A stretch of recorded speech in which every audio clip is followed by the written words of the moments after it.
আমাদের এক দফা আমরা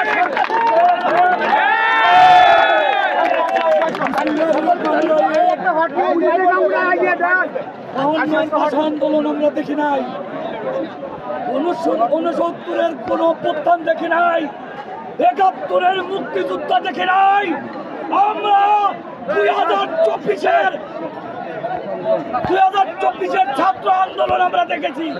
সংগ্রামী সাথী বন্ধুগণ, এই মাত্র আমার কাছে একটা বিশ্বস্ত সূত্রে খবর এসেছে, এই গত 10 মিনিট আগে শেখ হাসিনা সেনাবাহিনীর কাছে কোন ক্ষমতা হস্তান্তর করে চালাচ্ছে। সংগ্রামী সাথী বন্ধুগণ, আপনাদের অবগতির জন্য জানাচ্ছে, আপনারা সবাই ধৈর্য ধারণ করবেন। আমাদের আমাদের বিজয়